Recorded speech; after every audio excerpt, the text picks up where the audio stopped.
Todo mundo está me ouvindo bem? Mesmo quem está sem o headset? Ok, muito obrigada por estarem aqui ainda. Vocês realmente são muito corajosos de ainda estar aqui debaixo desse sol.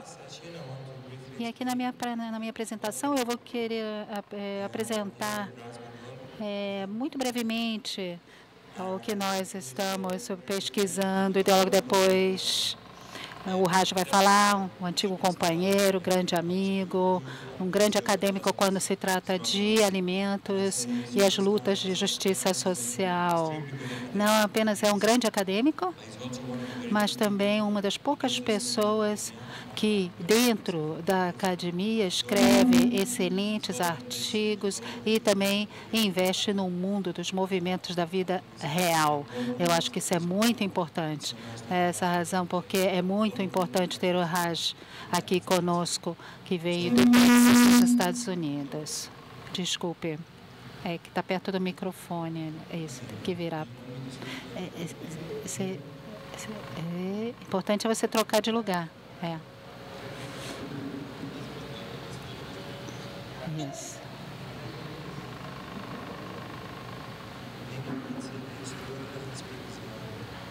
Talvez seja melhor você sentar aqui. Isso, exatamente. De lugar.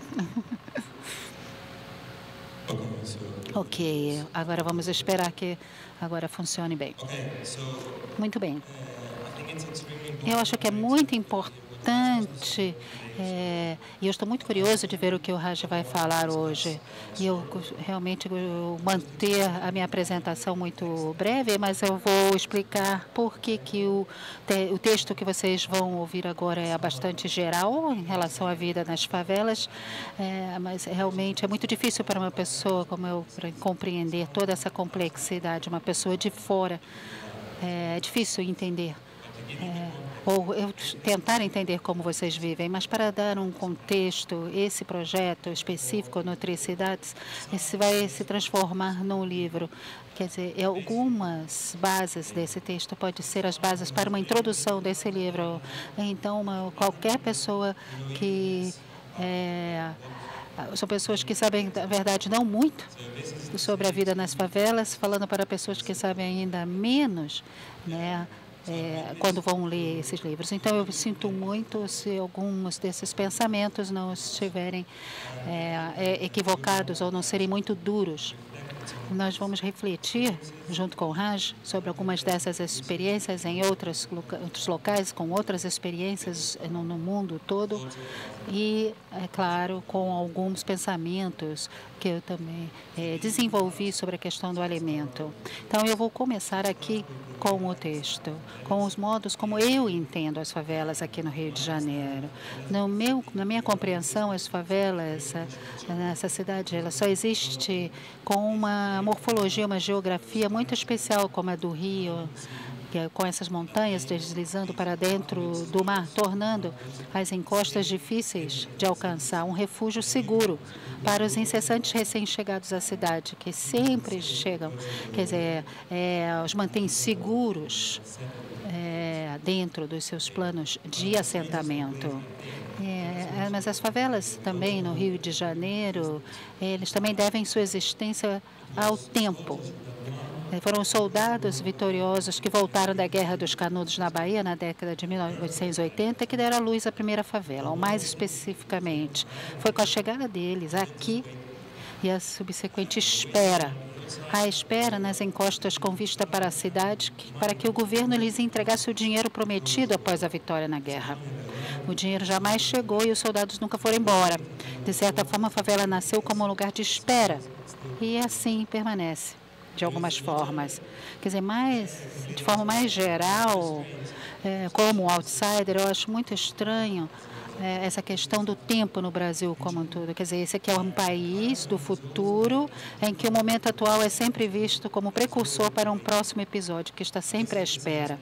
Mas isso, de certa forma, não é incomum na maioria dos países, que não pertencem ao o que nós chamamos de mundo desenvolvido.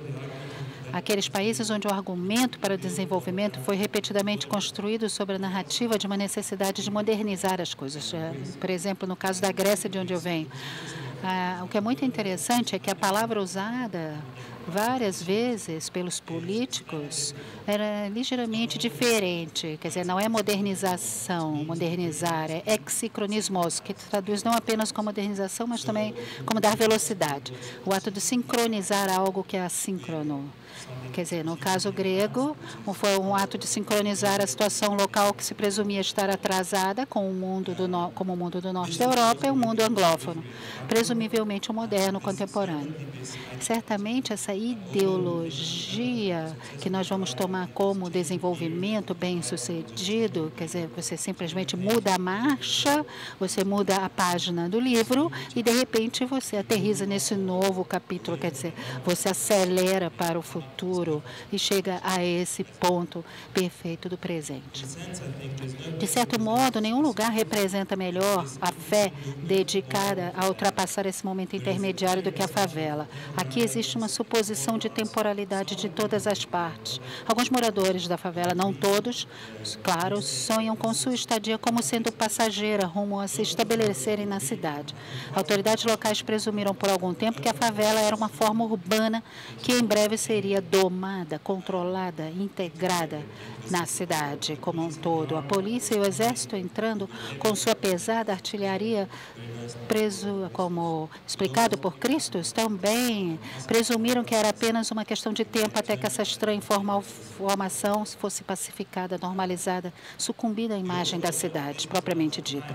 Todos acharam que era uma questão de tempo, mas, em forma interessante, a favela é literalmente uma matéria acima do tempo, ao longo do tempo. As consecutivas camadas de construções, melhorias, expansões, diferentes permanências, eles tentam melhorar as condições das pessoas. Mas a maneira pela qual a favela está relacionada também ao tempo é que a vida aqui é uma questão de tempo como um todo, é uma questão de o tempo que demora para chegar aos lugares, para chegar à cidade, o tempo que leva para resolver os afazeres e o tempo que leva para encontrar um emprego. Quer dizer, para não falar que geralmente mais curto, que se leva para perder um. O que diferencia a favela do Rio da cidade propriamente dita não é a altitude, a forma urbana, nem a infraestrutura, não é nada disso. Mas, pelo menos nada disso apenas, é também o tempo e o esforço necessários para chegar ao resto da forma urbana. Então, eu acho que a falta de qualquer infraestrutura formal que poderia facilitar o acesso aos morros da favela significava que quanto mais alto você estivesse geograficamente, mais baixa estaria em termos sociais ou econômicos. E eu acho que é muito interessante pensar que essa massa de montanhas tropicais, pelo concreto ensolarado das cidades do sul da Europa, durante sua rápida fase de urbanização, e essa imagem se torna extremamente familiar, isto é, esses blocos de edifícios que existem em grandes cidades, que foram construídos depois da guerra, nos anos 60 e 70, durante as grandes ditaduras. O que aconteceu, por exemplo, no Chile, é que não tinha elevador, quer dizer, quanto mais alto você fosse, mais baixo eram as classes. As pessoas não podiam viver nas cidades onde tinha todos os acessos, então só podiam viver em maiores altitudes. Então, essa lógica foi completamente invertida com o elevador. Então, acabou sendo, virou ao contrário, quer dizer, quanto mais altos os apartamentos, seriam os mais ricos, o topo dos edifícios. Então, agora nós temos igualmente acesso, quer dizer, você pode pegar o elevador e também você tem mais qualidade de ar, você tem paz, você tem silêncio. Então, literalmente, você se levantou acima da cidade. Mas outra, nesse caso, eu acho em particular que é igual à ideia que na Grécia seria chamado de segregação vertical. Não existe uma similitude do que acontece aqui. É claro que no Rio as coisas não são tão fáceis e o elevador não pode mudar tanto assim. Nós vimos em algumas comunidades, nós podemos dizer que temos alguns elevadores individuais nas comunidades. Mais uma vez, essa falta de acesso vertical não apenas permite ser, em primeiro lugar, mas também continua a permitir que a existência seja, apesar das pacificações ou normalizações, ou outras formas ou formatos. Quer dizer, eu vejo que tem muita academia, muitas universidades falando sobre a integração da favela, sobre a pacificação da favela, até mesmo a favela como Estado paralelo, em qualquer um dos casos, sobre a favela como Estado de ser sólido, que poderia um dia ser levado de volta ao todo da cidade. Algo que pode, de alguma forma, em algum momento, ser reprimido, controlado, que pode existir junto e em paralelo com a cidade propriamente dita.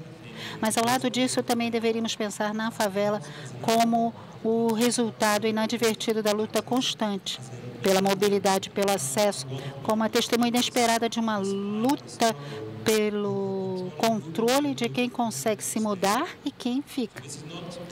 Não apenas ampla e abstratamente o direito à cidade, mas sim o direito de entrar e circular pela cidade. Dessa forma, antes da infraestrutura e antes do planejamento urbano, o que define a favela é a questão do acesso. Bem, então, mais amplamente, nós temos que pensar nas principais forças que fazem com que as favelas fiquem no estado que estão, quer dizer, além de simplificar as coisas. Quer dizer, eu acho que teriam 3 atores importantes dentro da formação das favelas. O primeiro e mais importante é, claro, aqueles que moram na favela, seus habitantes originais e os que têm chegado desde então. Aqueles que continuam a morar aqui ou que se instalaram aqui, mesmo tentando achar um emprego em outro lugar. Em segundo lugar, as autoridades, eu entendo muito mais amplamente, como as autoridades municipais, nacionais, militares, policiais, também as ONGs locais e internacionais, com seu poder de convencimento, prudentes planejadores educados no Ocidente, com suas sofisticadas habilidades técnicas.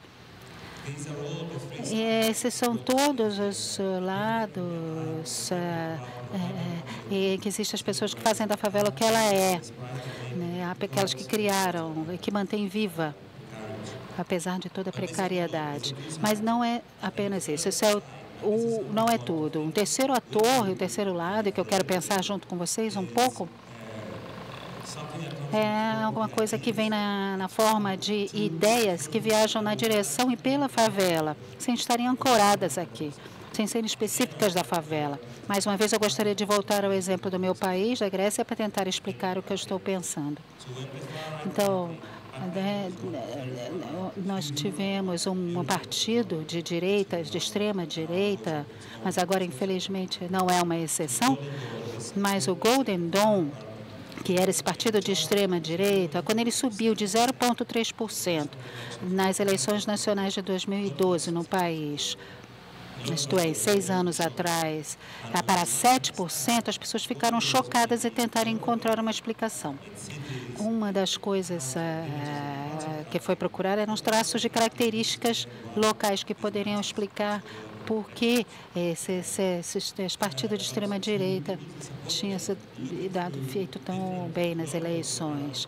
Quer dizer, tinham alguns fatores geográficos locais, mas, quer dizer, nada explicava realmente por que ele tinha conseguido umas percentagens mais uniformes em todo o país, em quase todas as regiões, na verdade.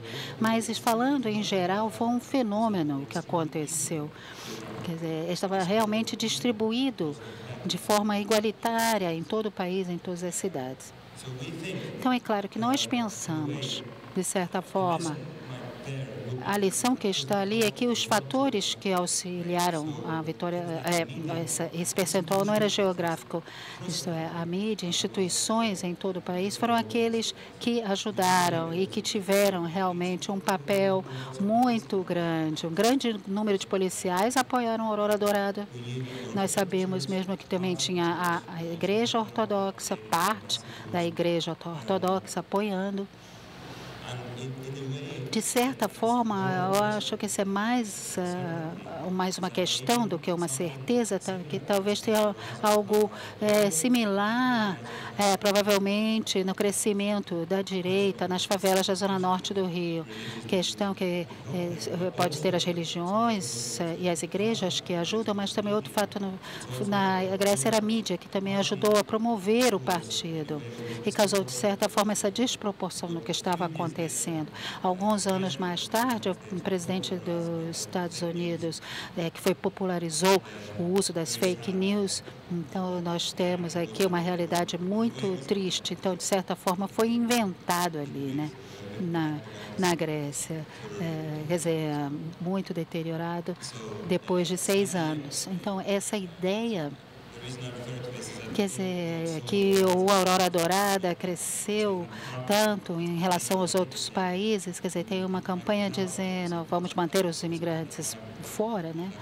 Então, nós temos, na verdade, eles não estão, na verdade, encontrando uma resposta para o problema. O que eles repetem é que realmente é preciso colocá-los para fora.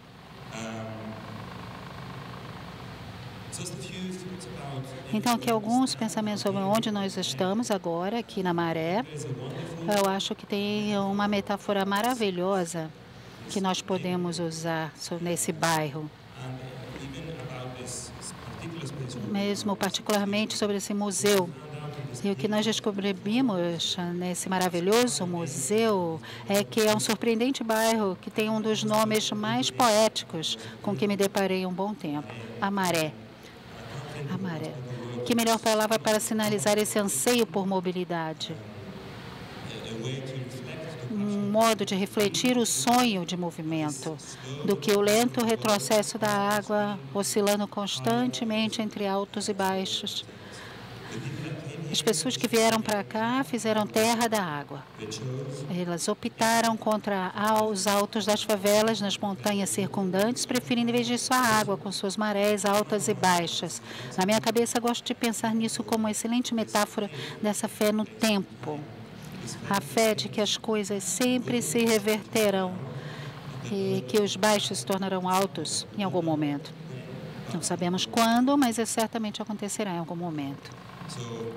Bom, agora eu vou além dessas reflexões obscuras e metafóricas sobre a história do lugar para falar mais sobre o nosso momento presente. Se a favela foi construída em cima da espera, essa espera há muito tempo deu lugar a um entendimento de permanência. Em outras palavras, a força centrífuga se estabeleceu. A comunidade veio para ficar. E tem sido assim por muito tempo. Ousada, orgulhosa e determinada a reivindicar espaço próprio. Na minha opinião, muito parecido com o que acontece com o migrante individual, quando ele percebe que jamais voltará para onde começou sua jornada. Isto é, nunca vai finalizar a jornada no sentido de onde ele está, da terra onde ele está. Acho que é um momento também em que a própria comunidade percebe que não é tão temporária quanto imaginava ser. Esse é um momento crucial e transformador, uma espécie de limiar, após o qual as mentalidades das pessoas, da comunidade mudam. E eles continuam, é claro, a se apegar a fragmentos de sua identidade no passado. Aqui na Maré, a comunidade trouxe com ela a maré de outro lugar, a mentalidade do centro do Nordeste brasileiro, e o orgulho de existir e sobreviver lutando contra as dificuldades, o que os acadêmicos da minha espécie conhecem, né, de altos cargos e campo distante chamariam de se virar. Isto é, onde nós temos os frequentadores temporários das praias, séculos de acumulação de capital predatório através das relações históricas de extrema exploração. Me falaram na primeira vez que eu estive aqui no Rio, que, por exemplo, no Leblon, é comparável em cidades como Nova York, as áreas metropolitanas de cidades como Nova York e a Europa. Mas aqui, a zona norte do Rio manteve um senso de lugar. E o testemunho vivo disso é este museu, não apenas sua existência, mas o fato de que só aqui, na Maré, o museu pode parecer tão vivo e tão parte da comunidade.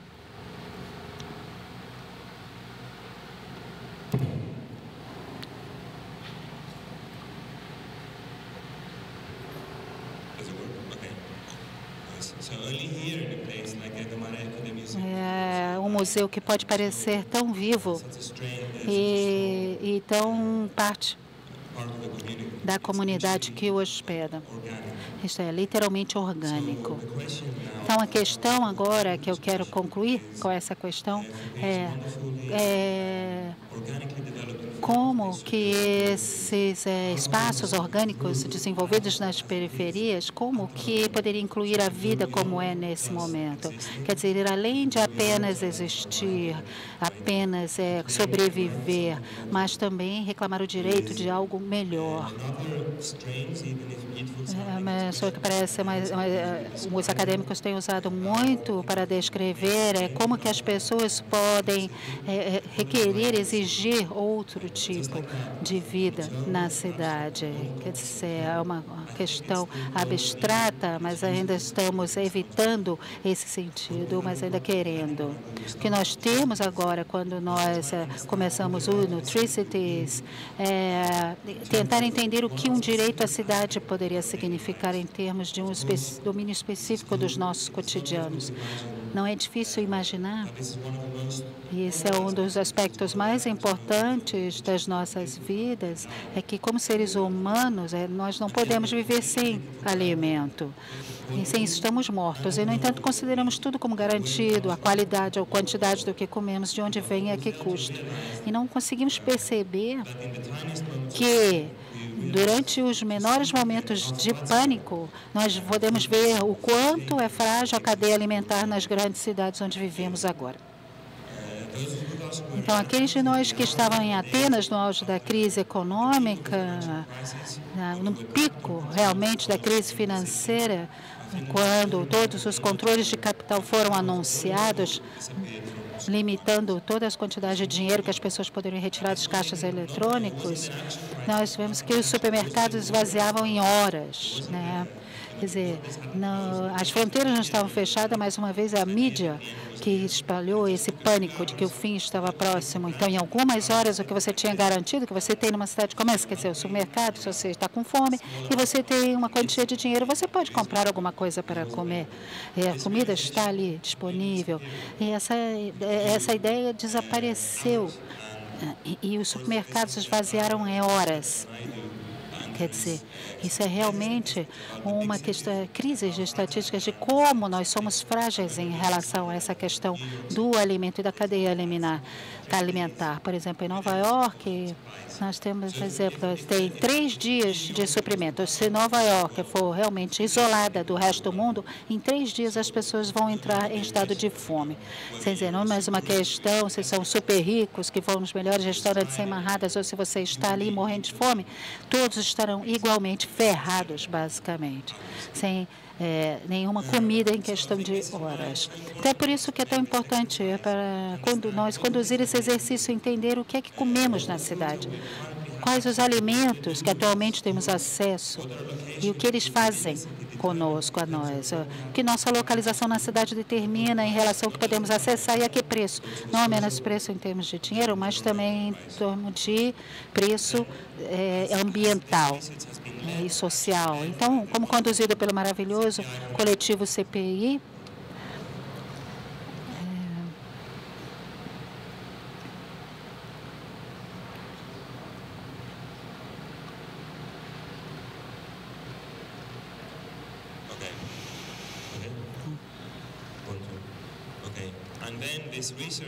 essas pesquisas liderados pelo maravilhoso coletivo CPI, nós queremos explorar quais novas maneiras existem de cultivar nosso próprio alimento aqui nas cidades, fortalecer as redes agroecológicas atuais nas periferias urbanas, em suma, tornar mais viável o caminho até a soberania alimentar para reivindicar de volta o controle sobre a substância que nos dá vida, o alimento. Não apenas qualquer direito à cidade, mas um direito à comida na cidade, um direito à vida na cidade. Obrigada.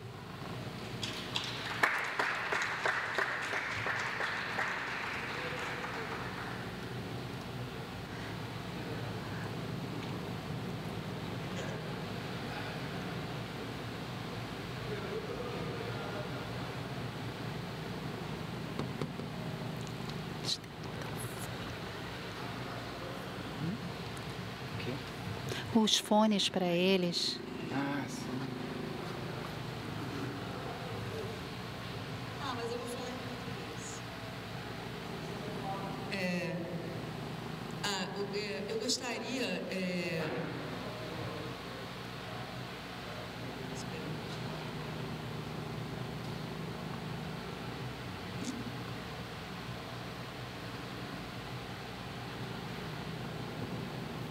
Não, eu posso perguntar. Posso tentar fazer em inglês. Tá. Ok. Não, mas ele I can ask in English. If I don't get to produce. Hello. Well,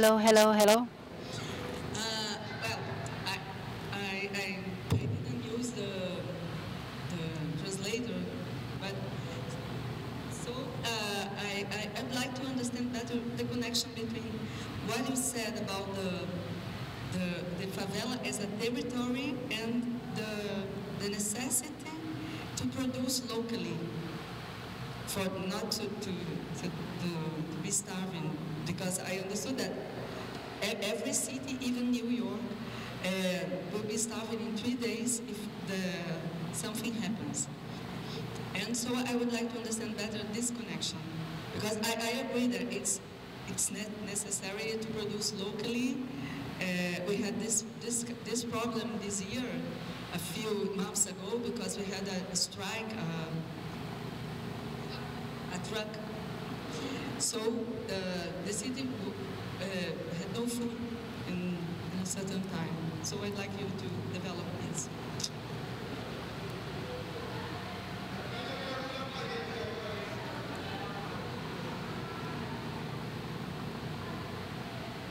Shall I repeat the question, maybe? Yes. Repeat the question. Seria melhor ela perguntar em português? No, I translated. Ah, então tava um problema de conexão. O pessoal não conseguiu escutar. No, ask him to repeat the question. Huh? Ask him to repeat the question.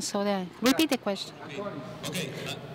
Então, ele vai repetir a pergunta e assim todo mundo vai saber o que ela perguntou. Vamos lá. Vocês estão ouvindo? Alô? Okay, a questão é para explicar mais a relação entre o território da favela e a produção de alimentos, certo? Com a luz do que aconteceu nessas várias cidades. Alô?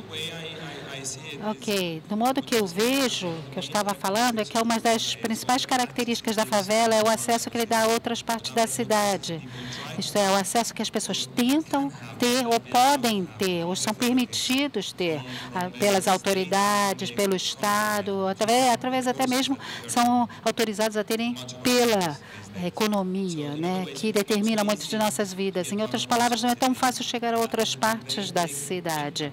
Quer dizer, também tem um grande impacto, um papel muito grande no tipo de alimento que nós temos acesso. Isso não é apenas sobre essa favela. Você pode ver em algumas cidades dos Estados Unidos, o que ele tem são alguns desertos de alimento, que são umas cidades muito pobres, que não são apenas pobres, mas também são muito longe de supermercados, grandes supermercados que tenham bons alimentos a um preço mais acessível, porque eles não têm carros, eles não podem se deslocar em grandes distâncias.